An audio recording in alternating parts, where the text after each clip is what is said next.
read you a quote from the Deseret Morning News, a paper in Utah from you. I'm quoting now. It is quite plausible that explosives were pre-planted in all three buildings and set off after the two plane crashes, which were actually a diversion tactic. Muslims are probably not to blame for bringing down the World Trade Center buildings after all. That's, I would think, pretty offensive to a lot of people listening. Do you have any evidence for that? I mean, well, not to the Muslims, I might say. Well, that's a good. I've had a lot of emails. I'm sure your writings have been greeted with glee in Islamabad and Peshawar and places like that. But for Americans, well, I haven't received any notes from there, but just good people. I have Muslim friends. Let me read, for example, but I'm not going to let you off the hook. I really want to do this experiment with you to look at the collapse of buildings. We don't have a lot of time for experiments, Professor, but if you could just give us one thing to hold on to. How you make these claims or appear to make these claims. Do you have any evidence that there were bombs in the building? Sure. Let's start with the collapse of Building 7. Can you roll the video clip that I sent to you? Okay, I'm not sure if we can, but to specify, that is World Trade Center building number 7, smaller than the other two, was not hit by a plane, of course, yet it collapsed. Right, it's 47 stories. That's right. 24 steel columns in the center. Right. Trusses asymmetrically supported. Now, I can't see what you're seeing, so we just see the building. And just so our viewers know, the explanation that I think is conventional is that there was a large tank of diesel fuel stored in the lower level of that, which caught fire, and the resulting fire collapsed the building. Well, that's basically it, yeah.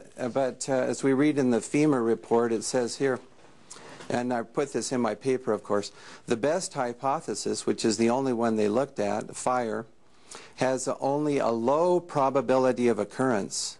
Further investigation, analyses are needed to resolve this issue, and I agree with that. Okay. But they admit there's only a low probability.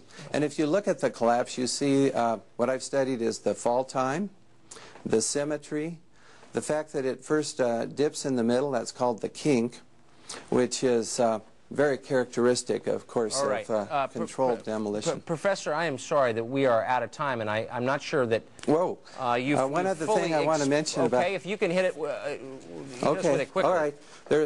Okay, here we go. Molten metal in the basements of all three buildings. Right. And yet all scientists now reasonably agree that the fires were not sufficiently hot to melt the steel. So what is this molten metal? It's a direct evidence for the use of high-temperature explosives such as thermite. Thermite produces molten iron as an end product. Okay. So we do have... yeah, it's a very short time, but if people will read the paper, then I talk about the molten metal, the symmetry of the collapse, and the weaknesses and inadequacies of the fire hypothesis. Professor, we're going to have to leave it to our viewers who are interested enough to follow up to do just that. We appreciate your coming on, even if I don't understand your theories. We appreciate you trying to explain them. Thanks. Okay. Thank you.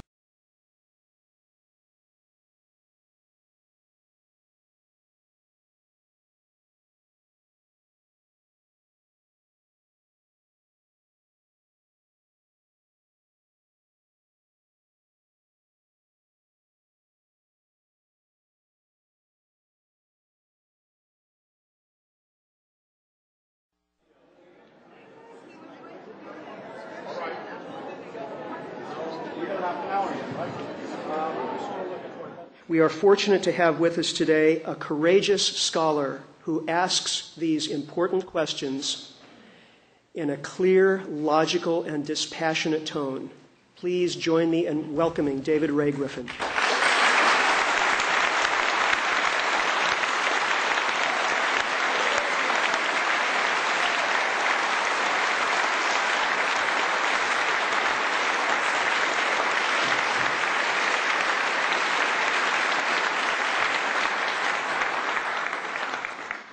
Thank you. I was just going to ask if you want to stand up for 15 seconds and have your opportunity. Well, I'm pleased to be able to say, Paul, I've actually finished the book now, so it should be out in about 6 weeks, I hope. With regard to our topic today, truth in politics, some people may wonder people maybe outside this room, but is there anything in the 9/11 Commission report that is untrue? And now that I've finished the book, my big question is, can I find a true sentence in the book?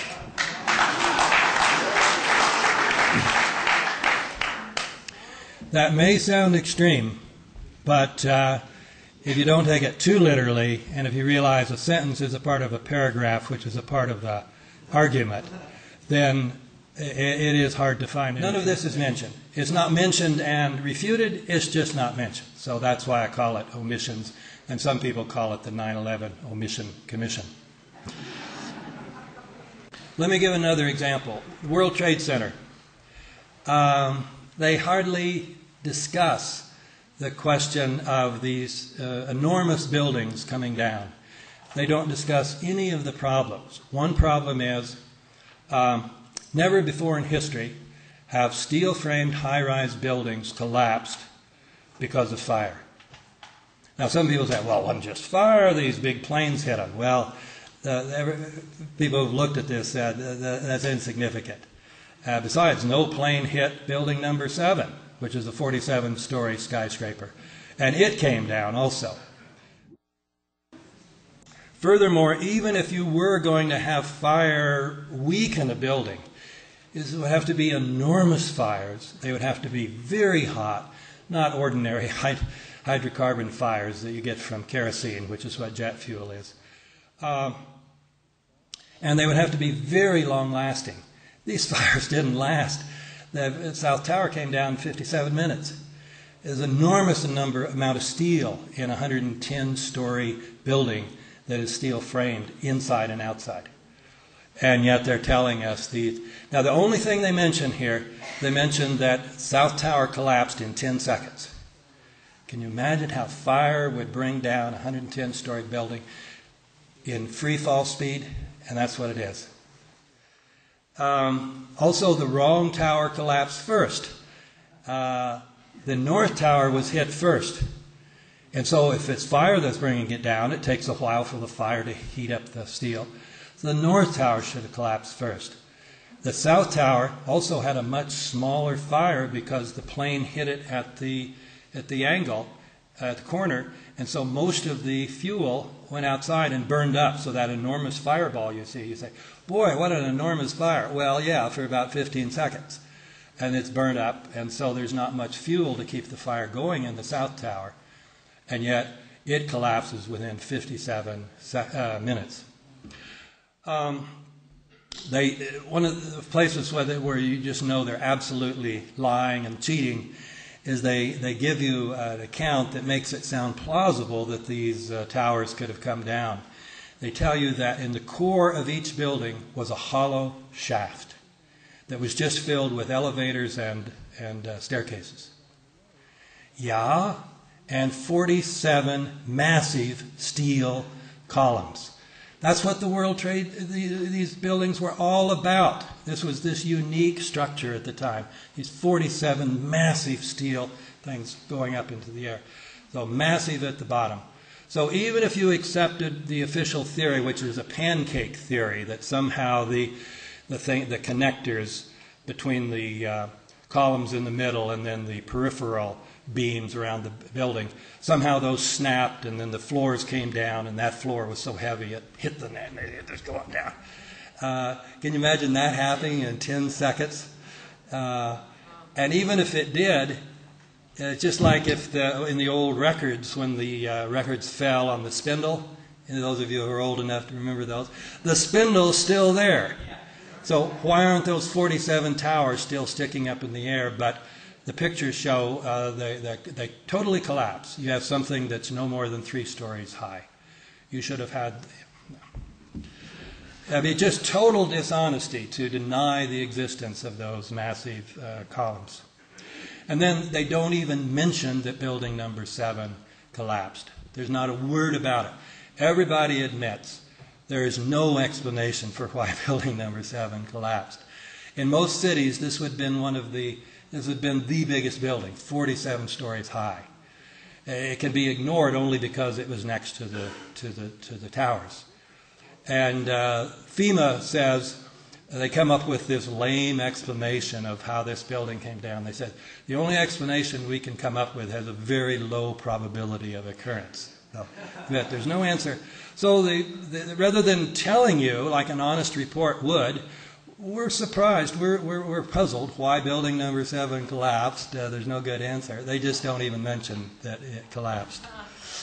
They don't tell you that Larry Silverstein, the owner virtually of the building and the builder of it, said on a PBS station, report, well, at a certain point, the fire chief and I got together and we said, you know, there's been so much loss of life, let's not take any chances, and we decided to pull it. Maybe the smartest thing to do is pull it. And they made that decision to pull. Pull it is the slang for bringing it down by controlled demolition. So he admits it in public. It's well known. It's mentioned in any, like my book and other books and all the books that people sent to the commission, assuming they wanted to know the truth. And they don't bring in Larry Silverstein and say, why did you say that? What do you mean by that? Isn't that what a commission looking for the truth might do? Likewise, Giuliani said, we knew that the towers were going to collapse, so we got the people out of building number 7. How did he know the tower? Buildings have never collapsed before in history. How could have he known the Twin Towers were going to collapse? They didn't ask him that. They treated him as a hero when he comes into the commission. They fell all over themselves, praising Rudy Giuliani as the great hero. So what I'm getting at here, those of you who haven't read it, is that all 3 collapses were pretty close to classic examples of what they call controlled demolition. When dynamite or some kind of explosives are placed throughout the building at all the crucial points, and then they put them on a computer and they bring them down in a certain order, and therefore the building comes straight down so it doesn't fall on these other buildings, and they come down in virtually free fall speed. And that's what happened here. All 3 buildings. You can see them on all sorts of places on the website. You don't see them on TV anymore. They showed them the first night, and Dan Rather, bless his soul, comes right out and blurts out the truth. He says, boy, that looks just like controlled demolition.